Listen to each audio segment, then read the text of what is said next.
Oi pessoal, tudo bem?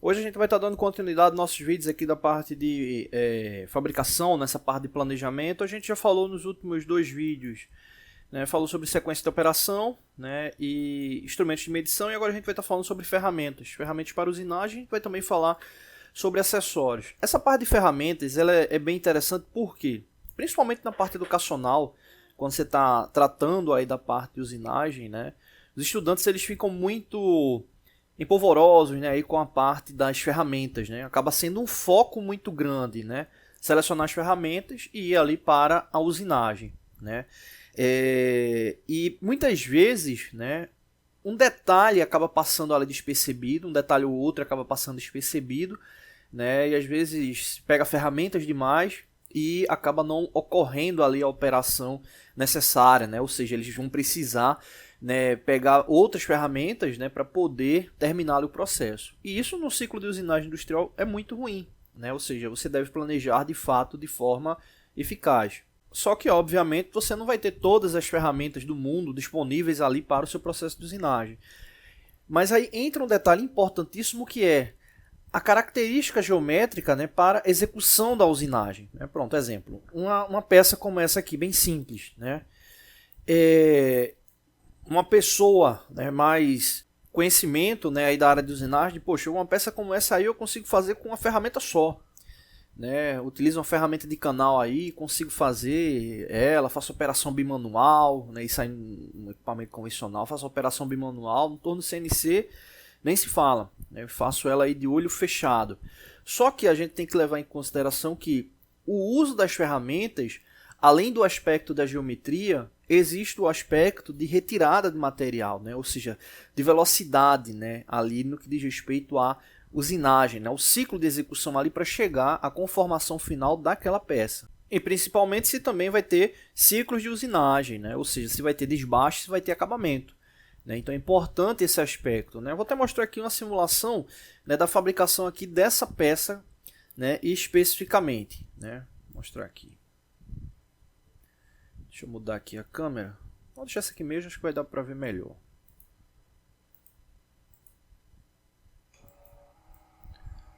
Bom, essa simulação aqui é no software CNC 2.0, né? Aí está simulando ela, obviamente, no torno CNC.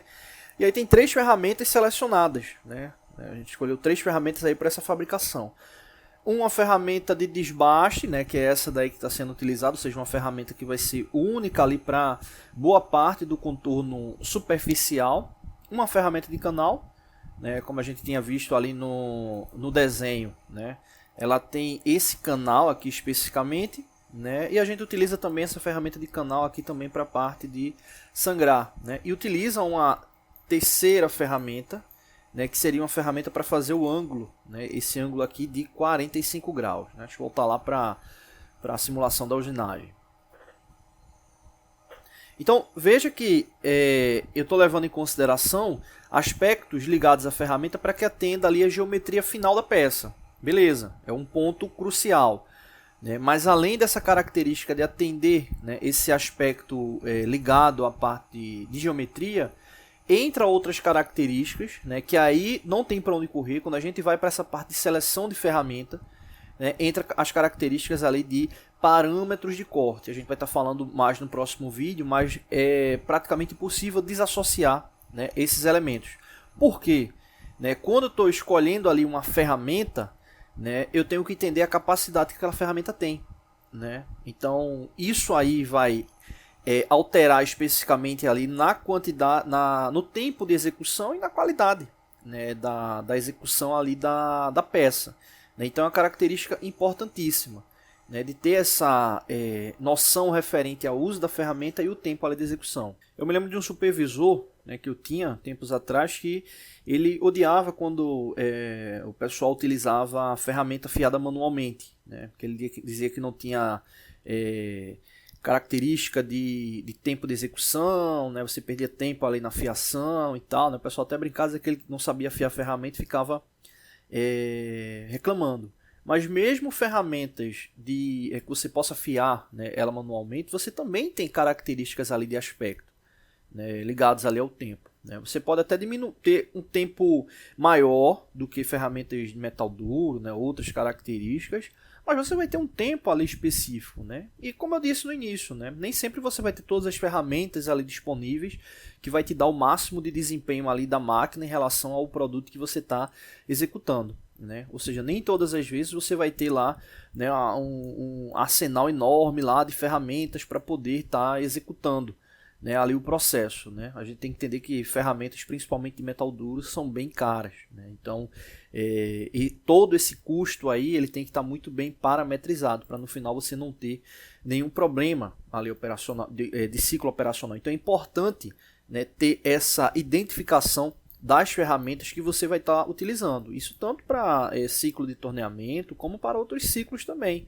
né? Como exemplo, caso aqui de fresagem, né? Ou seja, de ter esse aspecto da ferramenta que você vai estar utilizando de acordo ali com a geometria de corte que você vai ter ali no final. Mostrando esse desenho de uma peça aqui que vai ser para ser fresada, né? Eu até me lembrei uma vez de um estudante, foi uma ação bem interessante, né? Exemplo, essa aqui vai ter um canal, né? Vai ter um canal aqui usinado, beleza? Então vamos supor que seja feito com uma fresa de tubo. Se a gente pegar essa dimensão aqui que é 30, né? Ou seja, essa espessura aqui, e pegar esse outro distanciamento aqui que é 65, de 30 para 65 dá quanto? Diferença de 35. Né? Então, exemplo, aqui é 35 milímetros.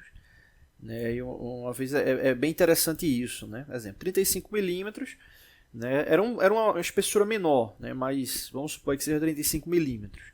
Foi o que o estudante fez. Por exemplo, acho que era um canal até de 16 milímetros. Pegou uma fresa de 16 e foi para a usinagem. Né? Só que o que acontece? A ferramenta ela não está garantindo que vai tirar 16 milímetros ali de forma dentro de uma tolerância de ajuste. Né? Ou seja, quando a gente vai medir a peça, aquele 16 ali ele vai estar maior. Né? Ou seja, tem tanto aspectos ligados à própria ferramenta, como até características da máquina também. Né? Então, exemplo, o correto seria utilizar uma ferramenta menor. Né? Uma ferramenta menor. Até se você utiliza, exemplo, uma ferramenta de 15 milímetros, né? Exemplo, esse caso aí que é 16, você tem que tomar muito cuidado, porque qualquer variação ali já mata a peça. Né? Exemplo, vou até ampliar aqui.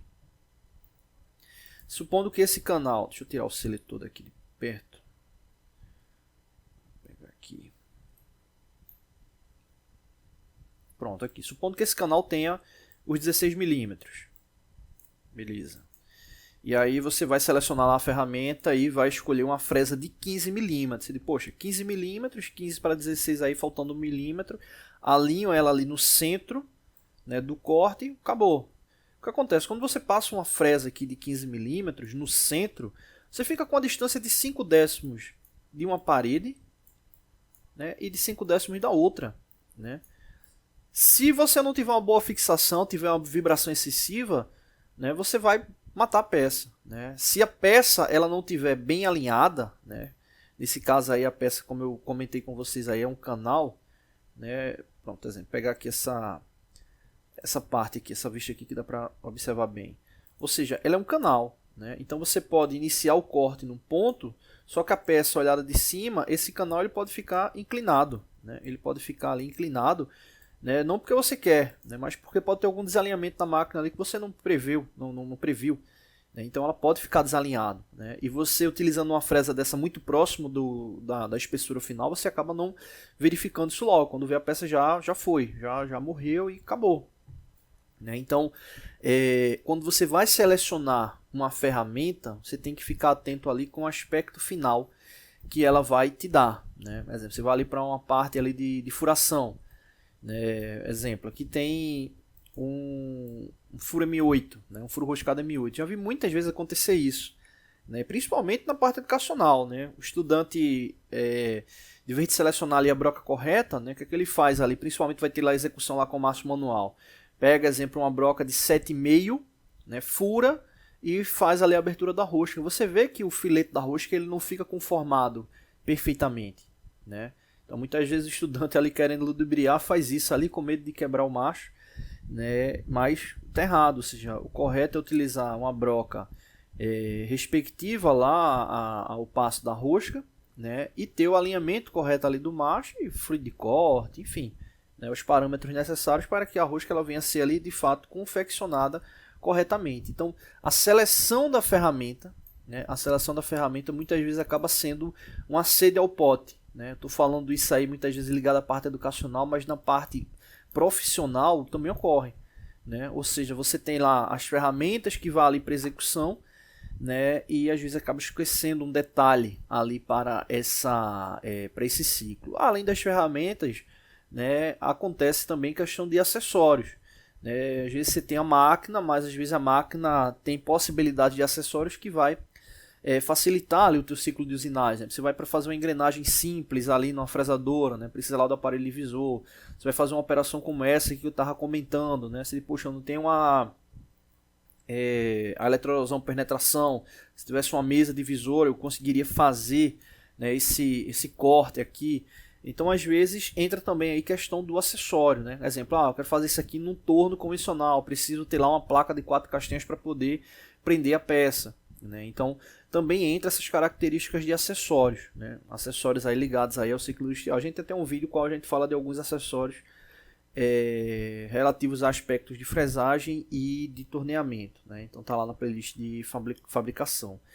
Então é isso, seleção de ferramenta você tem que ficar ligado ali com aspectos de geometria, né, para que ele possa atingir lá o formato final, né? E você tem que tomar cuidado também para não pegar uma ferramenta ali com limite já próximo do valor final, porque na vibração você pode estar matando a peça, né? E outra característica são os parâmetros de corte que a gente vai estar ali falando no próximo vídeo, tá bom? Valeu! Oi pessoal, tudo bem? Hoje a gente vai estar dando continuidade aos nossos vídeos aqui da parte de planejamento, né, de usinagem, né, o quarto vídeo, né, o quarto de 5.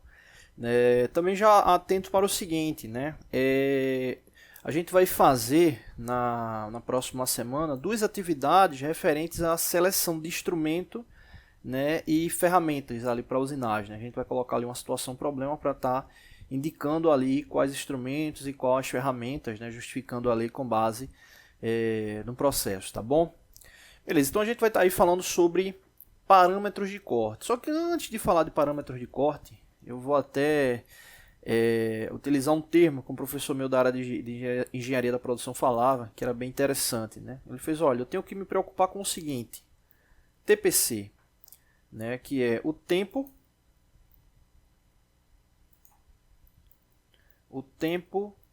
o processo e o custo, né? Eu vou explicando e vou chegar lá na parte do parâmetro de corte. Se eu tenho esses 3 aspectos, né, e eles me geram o produto, né, tá bom, né, como ele dizia, tá bom, tá aceitável, né? Isso aí ligados principalmente a novos ciclos, né, de fabricação, né? E por que ele focava nisso, né, nessa questão? Quando imagina você, empresário, né, tá ali com um novo produto ali para fabricar, né? Vamos supor que seja um produto aí para a área de usinagem, né? Qual o objetivo? Você quer produzir e quer ter lucro, né? Quer produzir e quer ter lucro. Então você tem que ter o processo, que é para o produto ele atinja lá as condições finais. Você quer ter lucro, né? Então ali você tem um custo ali específico. E esse processo, né, ele tem que ter um tempo, né, porque, ou seja, uma fabricação que vai ter um tempo muito elevado, né, não vai ser efetiva, né, e isso aí vai te gerar ali o lucro, beleza? Esse lucro ele pode ser dentro do esperado ou fora do esperado, mas o teu processo ele não está fadado, pelo menos momentaneamente, ali ao fracasso, né, ou seja, ele teve um certo retorno, você pagou todo o custo operacional e gerou um certo lucro. Quando a gente faz uma estratificação, né, de processos aí, ligados à usinagem, né, a gente vai chegar, né, a um denominador comum ligado também a esse TPC aqui, né? Que denominador é esse, né? Imagina o seguinte, vou até voltar lá para o simulador aqui de usinagem CNC. Então imagina que você está lá com o objetivo de estar fabricando essa peça, beleza? Então o produto final é esse aqui, né? Para esse produto, chegar a esse produto final, o que é que acontece? As operações elas vão ter que ocorrer, né? As ferramentas que você selecionou vai ter que entrar ali em operação. Só que quando elas entram em operação, o objetivo final é que o produto ele atinja lá as especificações. E para que ele venha atingir as especificações, as ferramentas elas devem estar compatíveis ao projeto de execução. Né? Elas devem ser compatíveis ali ao projeto de execução. Se ela não for compatível ali ao projeto de execução, né, vamos colocar aqui que tem as dimensões, né, se ela não for compatível ali ao projeto de execução, você vai ter um problema muito grande, porque você vai ter processo, né, vai ter tempo, mas não vai ter produto final. Né? Então, ou melhor, você vai ter custo, vai ter tempo, mas não vai ter o produto final, porque o processo ele falhou em algum ponto, que nesse caso ali foi ligado às ferramentas. Né? Então, até como eu tinha falado no último vídeo, não dá para desassociar a escolha da ferramenta ali ao aspecto do parâmetro de corte. Por quê? Esse parâmetro de corte ele vai ter dois significados muito importantes na parte de usinagem. A parte do tempo, né, a parte aqui do tempo, e a parte, vou colocar aqui acabamento, né, e acabamento aí entenda-se parte superficial e a parte dimensional também. Eu vou colocar medidas. Medidas em geral, beleza. Então tempo e medidas. Esses dois fatores aí você tem que estar atendendo, né? E aí entra esses cálculos ligados aí a parâmetros de corte. Aqui no canal a gente já fez vários tipos de cálculo, né? Velocidade de avanço, RPM, tempo de usinagem, enfim, vários aspectos, né? Em breve a gente até está com... A gente já tinha feito tempos atrás a apresentação, mas ainda não fez o vídeo, né, ligado à parte ali de potência, de máquinas, enfim. Né? Em breve deve estar... a gente deve estar fazendo o vídeo. Então, quando você vai para uma ferramenta, né, para a seleção ali da ferramenta, o fabricante ele vai te dar ali algumas características. Né? Essas aqui são as mais comuns. Velocidade de corte, né, que a gente já falou aí trocentas vezes. Né? Velocidade, né, ali de avanço, no caso aqui em milímetro por giro, né, milímetro por rotação. Profundidade de corte. Aí, no caso, aspectos ligados ao torneamento. Né? 3 características aí ligadas ao torneamento. Né? A gente tá aqui, até aqui tem essa ilustração aqui que mostra bem.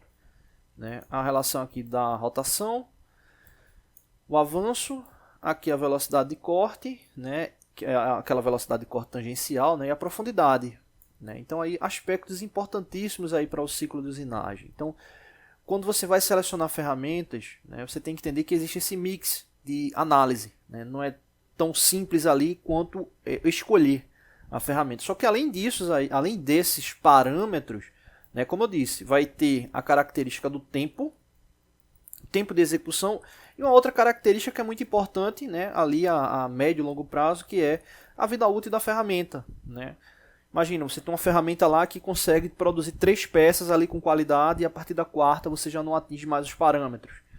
Então você vai ter que estar trocando ali inserto, né, fazendo setup, isso é ruim, né, porque o teu tempo produtivo, né, ele vai aumentar. Né. Então, além dos cálculos ligados aos parâmetros de corte, existe outro detalhe que é essa parte também do tempo de vida útil ali da ferramenta ali para o processo em si. Né. Nesse vídeo aqui a gente não vai estar falando sobre cálculo, a gente está falando ali sobre os conceitos de forma geral, até porque cálculo, como eu disse, tem muito vídeo aí de cálculo no canal ligados aí a parâmetros de corte, mas é uma parte do planejamento de usinagem que é muito importante. Né? E aí muitas vezes o pessoal fala, mas cálculo para parâmetro de corte está muito mais ligado à parte CNC, né? A parte convencional acaba não tendo tanto cálculo. Como eu disse, está muito ligado ali ao ciclo industrial que você vai ter. Se você está falando de um ciclo industrial, por exemplo, uma fabricação de uma peça que realmente não vai ter uma continuidade, né? Ou seja, uma peça ali mais ligada à manutenção, né? Quebrou alguma coisa, você está fazendo aquela peça ali que dificilmente você vai usinar ela aí nos próximos 2, 3 anos. Né? Essa parte de parâmetro de corte, você atingindo ali as características finais, né? Beleza?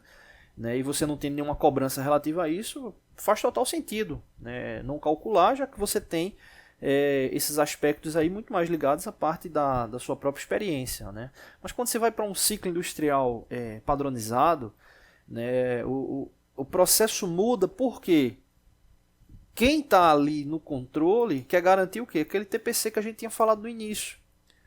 Né? Então, essas características do parâmetro de corte, elas vão me dar base ali para o produto, né? O processo para chegar ao produto e o tempo ali de execução. Né? Então, são características muito importantes, né?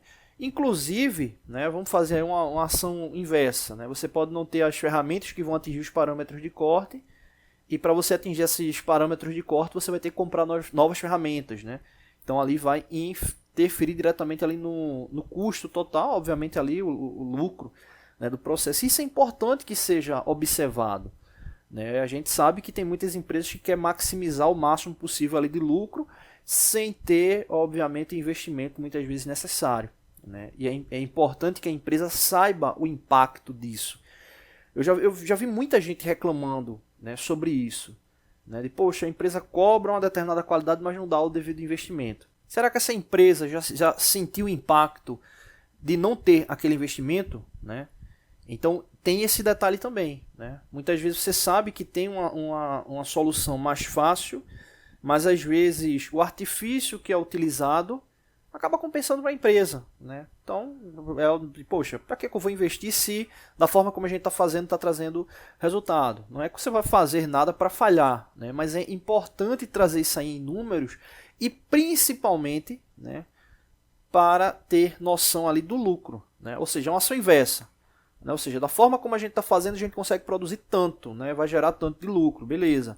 Mas se a gente fizer de uma outra forma, vai conseguir maximizar o lucro, né? Vai ter mais lucro, né? Então é importante que tenha esse contrapeso, até para também você não ficar se martirizando, né, aí durante o processo, né? Então, parâmetros de corte importantíssimos para o ciclo industrial ali ligado à usinagem, não só ligado à usinagem, obviamente, como a gente fala de parâmetros de corte para usinagem, beleza, mas parâmetros de processo a nível de ciclo industrial é importantíssimo, mas nesse caso, voltando aí para a usinagem, os parâmetros de corte acabam sendo uma diferença enorme no processo, principalmente porque vai dar características ali, como a gente falou, né, do tempo e do processo. Nesse processo, entenda-se ali a questão de atingir, né, as características do produto final.